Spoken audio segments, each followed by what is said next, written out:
there's a reason for this.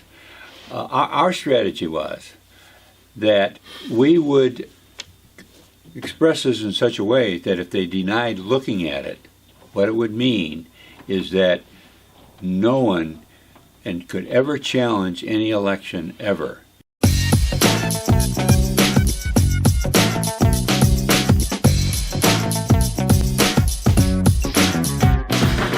Good morning. Welcome back to Talking Racine. George, say hello to Good everybody, morning. would you? Hello to everybody. George Myers. Did I tell you I met another George Myers recently? Yeah. I did. Spelled a little different. Yeah. Jim Spodek. I didn't know any other Jim Spodeks. I don't know. One and only. Yeah. I'm Dr. Ken Jorgen.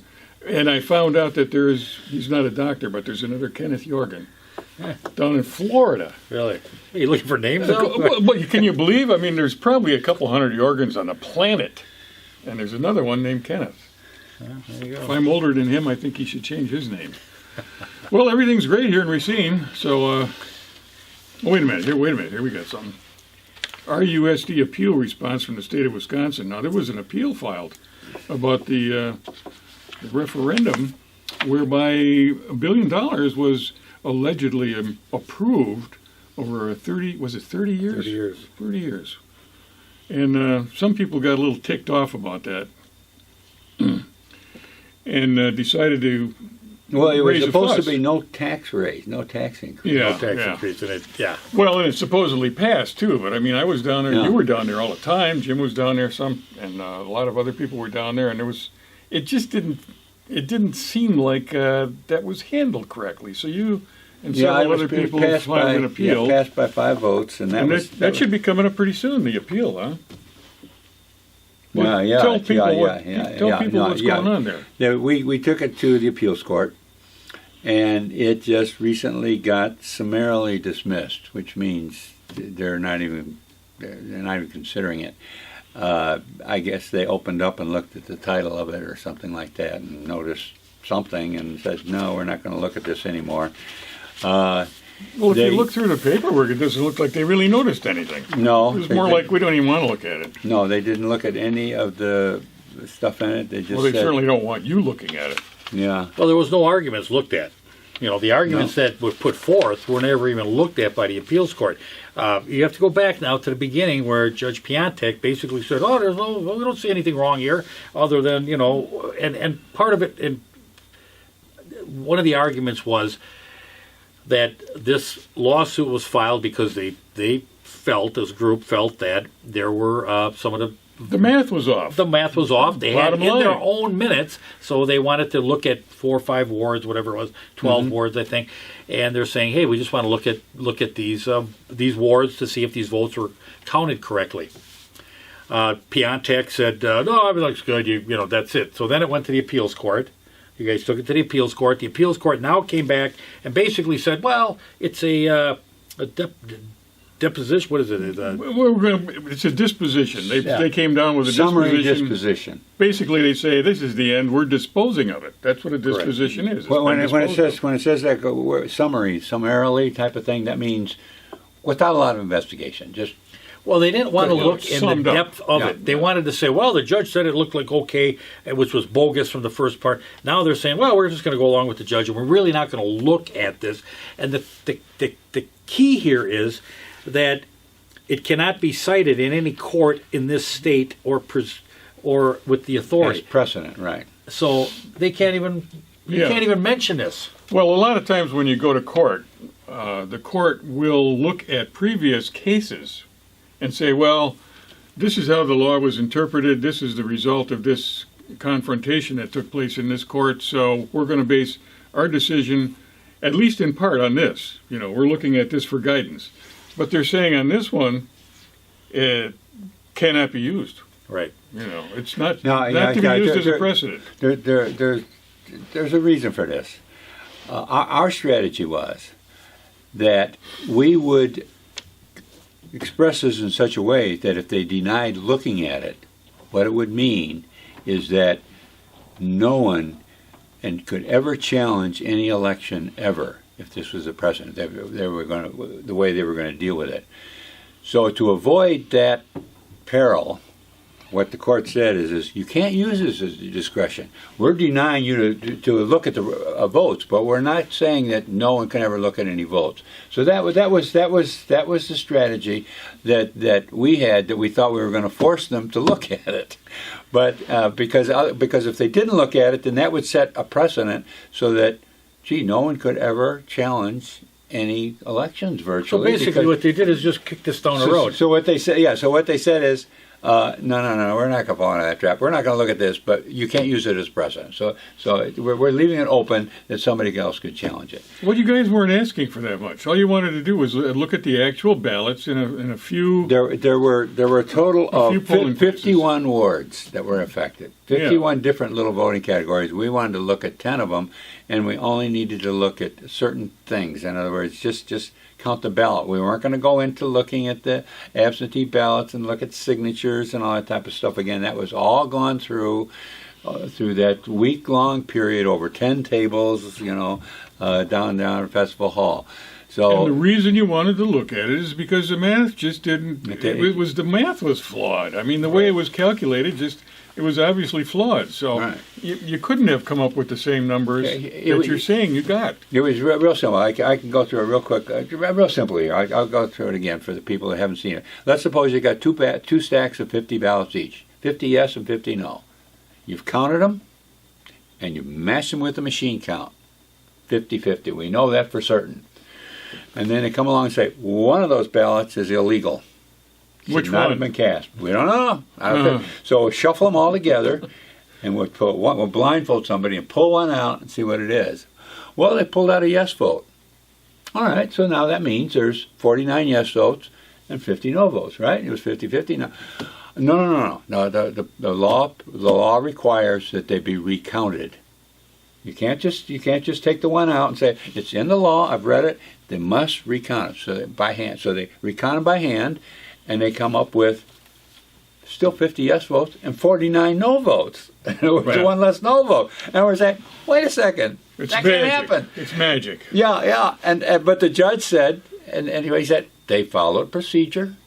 Right. They did everything right. The numbers don't work. They followed procedures. And we're saying, we want to relook at those ballots. We just want to relook at them, and they wouldn't let us do it. I never studied the new math, but if this is an example of it, I'm worried. Well, anyway, but the bottom line is it came out to a different. They were ahead by 5 votes, and we found 19 cases changing 19 votes. So instead of winning by 5 votes, they actually lost the $1 billion referendum by 14 votes. And we want to just look at those 10 wards. So he went in front of the appeals court, and the judges were Riley, Gundrum, and Davis. Now, they had to have it approved by the administrative law judge or the chief judge, which was Neubauer, who also connects to the Racine and to the Unified School District. Now, we'll get into that a little bit later. We're going to do a little digging on that. But one of the interesting, a little all in the family. Yeah, it's a little bit all in the family stuff. And of course, okay, meathead. But I want to bring up this Davis, who's now running for appeals court currently, and it's April 6th is the election, and he's on it now. He comes across as this constitutional law judge. Well, how did you manage to skirt by this? When we're talking about votes, if you're talking about the Constitution, I think citizens have a right to look at those votes. And you're apparently on this decision here, skirting around it. I got a mailer from him, and it's like, all of these judges are endorsing him. It's like, Right. Well, I'll tell you what. Do they know about his math skills? There's something not quite right here. I don't know what it is. If I'm this constitutional judge, there's, I always hear this wolf in sheep's clothing. So we'll see. But anyway, we'll see how that election comes up. Personally, he's not getting my vote. But anyway. Well, you know what you know from a wolf in sheep's clothing, don't you? Tell you what. Somebody got fleeced. Yeah, exactly. So I don't like the way they handle this. I mean, they make a decision. You're in the appeals court. That's why you're there. Make a decision. Yes or no. You can live with it. But when we get a nothing, and that's just not right. Well, on to subject number 2. Apparently, I was way off when I said everything was great. Apparently, you're off. But number 2 here, I mean, it could be good. We got a new police chief coming. Right. Yeah, we don't know the guy. Might be a great chief of police. But there's something weird going on. I mean, and you found where he had applied for a chief's job in Asheville, Carolina. It's North Carolina, right, Asheville? Yeah. It was a couple of years ago he applied I for think the it's job. North Carolina, yeah. And Have you got that chart I gave you, Jim? I don't think I have it with me. well, Okay, all right. the job that he was applying for, which was chief of police, and it's a relatively the same kind of community as Racine, other than they're like culturally advanced. And the salary there was $101,000, right? That was the top I'm going to put the salary. chart on. I'm going to put the chart up so you can take Okay. a look. And this is a job that he actually applied for. But Yeah. instead he gets hired in Racine for $146,000. Right. Which isn't such a big deal, except that the standing pay that we were paying our prior chief was $136,000. So they went through extraordinary repair efforts at the last moment, the council did, to get it up to $146,000. And it looks like the guy had just been looking to get a job for $101,000. And the reason for getting that extra $10,000 was so that we got only the best. And Well, 36 would have been 25 grand over what he was Yeah, what perfectly he- happy what with he 2 was- years okay. ago. Yeah, you know, the funny thing is nobody else brought that up. I mean, was that ever, brought to the council or any, even locally, was it even put out in the community is, hey, this guy was applying for a $101,000 job and we're going to pay $146,000. And I think Trevor Young was the one that Yeah, was saying, "Well, we we need have to pay that extra so we get the best." Yeah. and that's just not always the case. You know, sometimes really good people don't necessarily have to get just Yeah. more than anybody else. Some people do. Yeah, there's not a Some direct people do a correlation good. there. No, there isn't. Some people No. do a good job just because they can do a good job, and you don't have to pay to get a good And job. I guess we brought this up before, saying, isn't that kind of a slap in the face to the former police chief? He come in and say, no, this guy was not a police chief. He was Yeah. a criminal investigation in Cincinnati. I don't want to. The guy's probably fine. he sounds really good. Yeah, he We saw the sounds thing. good He and sounds all Maybe that. he's smart. He fantastic. sounds like- Maybe- Yeah, maybe but the he's, fact is, you bring somebody in and you pay him $10,000 more than the previous chief, which honestly, he didn't have a lot of. He was a fairly good chief. I don't think he was I think he did a fairly good job. I don't think we had any major issues.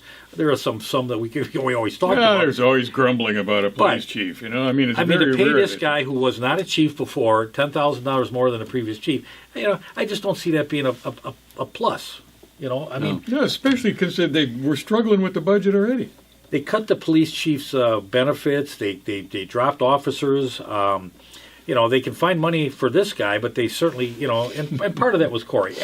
I can see where the officers are a little ticked off. Yeah, I can see that. You know what I'm wondering? I'm wondering how he's going to handle some of the issues in this community, like Dante Shannon. Now there was a rally just this past Saturday, down at Monument Square, and there were some things that came out, that the public probably doesn't know about. Right. We knew about some of it. I mean, there is a tape of a woman who was actually a witness to the event, and she testified that, well, she didn't testify because it wasn't in a court of law, but her reportage was that the three officers involved in the shooting were not dressed as police officers, and they were not in a police car. So Dante Shannon was stopped by three guys in hoodies and an unmarked car. Well, he hauled ass. He ran, and they ended up shooting him. Now, they said he was armed. This witness to the event says no, he wasn't armed. Wasn't armed at all. No, I had So- heard that. I had heard that Yeah. audio a while back, and I said, come on the show. You want to bring it out? Bring it out. We have no Yeah. problem with that. So far, that hasn't been done. But how is that going to happen now with a new chief? Let's see. Yeah, welcome to Racine. There's, Yeah. there's, Now, is that there's still an something. open issue then? With the Oh, they closed it, and that's what I it's thought. over That and was done. all. Yeah, it's Okay. over and done. Now, I mean, I think there's still some wounds out there in the community. Oh, on that. absolutely there are. In And fact, somebody told me that there were people down there that said, well, we expected a bigger turnout, but people are afraid to be on the wrong side of this issue. well, So- yeah, and I mean, hey, we Anyway, welcome to Chief Maurice Robinson. And we're looking forward to see how you do, not with just this issue, but with policing in general, because there have been citizens' complaints about how policing is handled in this community, and I don't blame Chief Howell for them, but there are things that are open out there and that need to be addressed. Oh, Okay. game changer, COVID. Of COVID-19. Is there a game changer? Now on there? listen, I have to admit that I ripped this off of Facebook because I thought it was so hilarious. Yeah. And they actually used the word in the article game changer when Corey Mason and his brother were bringing in a COVID lab to address testing. And we did an article on that. That's where they kicked out Toys for Tots out of the building over there so that they could set up a lab. And I want to shoot this picture up that I just found it. Yeah. Put it up because to me, I don't know, I'd have a little fun. I mean, well, somebody referred to it as a Breaking Bad lab in a city annex. Yeah. And if you look at the pictures of it, I mean, it kind of looks that way. Yeah. You know, and I'm wondering, you know, nobody knows the whereabouts of that $250,000 vote mobile that Corey invested in, and we know that these guys in Breaking Bad, they had a RV out in the desert where they were cooking meth. Now they might have taken that boatmobile out in the desert to come up with. This could be a great. This could be a great series. I'm wondering where's Corey's Racine, brother? Breaking Bad. Is he stranded somewhere on this bus? You know, looking for a solution. But I mean, I saw this on Facebook and I just had to laugh. Yeah. You know, this is about right. I mean, it almost gets to be almost clownish to a degree. You know, I mean, the brother comes in with the mayor and they set up a Breaking Bad COVID testing site in Racine with money, and then all of a sudden it just disappears. Yeah. It's like, what? I don't know. At the same time that the bus disappears. So Exactly. So we're just wondering if there's a connection. That's all. You know, we just ask questions. We don't come up with solutions. Although, you know, when we were talking upstairs, we had solutions for just about everything. Everything. We had this Just thing about everything. straightened out. We had the entire world nailed down. And Well, the everything financial- except the meth lab here. Yeah. We haven't figured out a solution. Way to get that one time, you know. And the vote for Racine, Jim, you got. Oh yeah, how much did that cost? That banner down there in front Yeah, of I'm gonna City put a Hall? picture up now. We got the banner. It blocks the sun. Yeah, You know I mean, what I it's, well, you know, and I realize, you know, get out the vote. I get it, and it's a good thing. But this thing has got to be 40 feet long, and it's huge. And I'm a little ticked off that it's not mounted on the back of a solar panel because, Yeah. like I said, it blocks the sun. They could get a lot of energy out of that if there was a solar panel there. You know, and I know, is it a big deal? Probably not. Nah. But here's the deal. To me, it looks like a carnival. You know, this carnival, come on up and get your vote. Come on down. Kids, get a sucker over here. Come on, have your badge, show up for the vote. I mean, it's gotten to the point where voting... It does cheapen City Hall a little bit. Oh, I know it with totally with does. 15 cents to see the fat lady. Yeah, no kidding, you know? and I just kind of, when I saw that, I thought, I mean, I think cheap, seedy looking, you know? And I just don't... They have a bunch of flags on it that says open on it, you know. along the I mean, curb. I get it. I think most people got it in and figured pick a out if they number. want to vote. But I think, you know, is this really where, you know, the mayor's promoting this voting, or is the clerk really, you know, is the clerk behind this, which I highly doubt. I don't think she ran an election yet. But you got the mayor putting this out there. Is it about Racine, and is it about vote, or is it about staying in power? And I think it's more staying in power than it is. I mean, do you really need this gaudy get out the vote sign in front of, you know, straight draped across City Hall? Well, I'm thinking the Zuckerbucks paid for it. Well, could be. Yeah. Yeah, well, we're going to find out. We did a little digging on Zuckerbuck, and we'll see. But anyway, I guess it's just one of those things that kind of caught my eye. Oh, it's part of Racine, you know. I mean, what do you got here? What do you got here other than entertainment? You know? I mean, that's part of it. If you think about it too much, it'll make you depressed. So you gotta entertain yourself with what's going on in Racine. Otherwise, it'll make you nuts. And Jim, I don't think you're entertained enough. I think part of it, maybe that's it. I think you're Too many straight hours jack in a day material for me. half the time here. What else we got, gentlemen? What else we got? I think we've done a fantastic job of covering these subjects, and all of these things are going to deserve follow-up.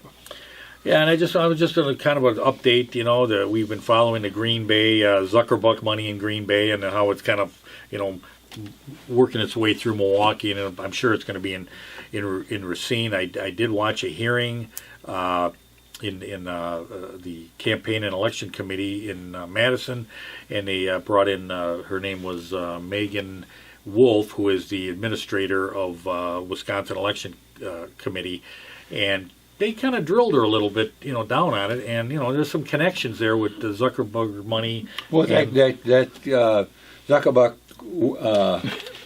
agent that came in and got the keys. Oh yeah. For the Agent election. Zuckerbuck? Yeah. Yeah. Well, Yeah. Michael Spitzer Rubenstein was his name. Yeah, and he said he didn't want any of the workers going in there until he was there. Yeah. Like he's running a place, which was just patently illegal. I mean, they in the hearing they quoted the law, said it's just the clerk that runs it, not Zuckerberg. My understanding for what role these outside consultants could play. Do you have written information that you supplied them as far as what they can and cannot do? That's a great question. So, no, they did not ask us They for didn't. what roles. I proactively called. So when Clerk Juneau called or sent that message to our office, I proactively called Green Bay and explained to them what appropriate roles would be at the polls. That's part of, training that we have, guidance in terms of what are the roles available for somebody at Central Counter, a polling place. Oh, so they did not come to you ahead of time to ask about bringing in. So then are you aware of the specific role that this Michael Spitzer Rubenstein played? No, sir. I just made the contact on that day and explained the roles, and then I was told he was no longer there, so I never received an answer. So you didn't have anything to do with him specifically up until Election Day? I didn't even know his name. No, I did not. Well, you must have known his name because you sent an email, or you received an email sometime around August 24th saying, hey, talk to Michael to help with elections, and then you forwarded his name. In fact, on the 28th, you sent an email to Green Bay, Madison, Racine, Kenosha, and said, reach out to Michael. Mm-hmm. I mean, that's him. Right. So, I mean, you heard his name before the election day. Like there was definitely some wrongdoing up there, and of course, they were kind of a cog out there to the wheel here in Racine, because the money came for some of that came through Corey Mason. He was like the focal point. Yeah. For He was a Racine. conduit. For Kenosha, So it should be Madison, interesting. Green Bay, and Milwaukee. Yeah, Should be interesting, so that it wouldn't come back here would be a little strange. It's like nothing on the rim of the wheel has anything to do with the axle. We just think maybe there's something going on here too. Well, before we go, and reflecting back on your report on the RUSD appeal, is there going to be an appeal to the Supreme Court? Yes. We're taking it one more step. We want people to get interested in it. We'd like you to talk about it, check it out on the Hot Government website. That's where some really good information is about there, as well as other stuff about elections. We're taking it up there, and we'd like to pressure them just a little bit into really looking at it. Now, we understand the familiar connections down here in the second district, where it was now. It's just too heavily connected with Racine Unified, too heavily connected with the mayor. It's all one big ball of beeswax. Well, you should be able to look at those limited numbers of ballots that you're talking about. Right, I mean, what would be the harm at this point? Yeah, and it's relatively simple. I mean, we could probably do it in an afternoon. It's we're not, like I said, we're not going back and challenge. We were in that recount. We were looking at up on screens. We were looking at dates, and we're looking at signatures, and looking at addresses, and looking at all kinds of things, and making decisions about take things, put things, what should we do with this type of thing. This is not that. It's going to be a simple thing of count a couple stacks of ballots, Well, the bottom line is, if you're going to commit to spending $1 billion, the mandate should come from the people. That's right. And we're not convinced that happened. So anyway, there you go. That's it. I hope you had a happy Easter, and I hope you enjoy this coming week. And we hope you come back to see us again. Thanks for stopping by.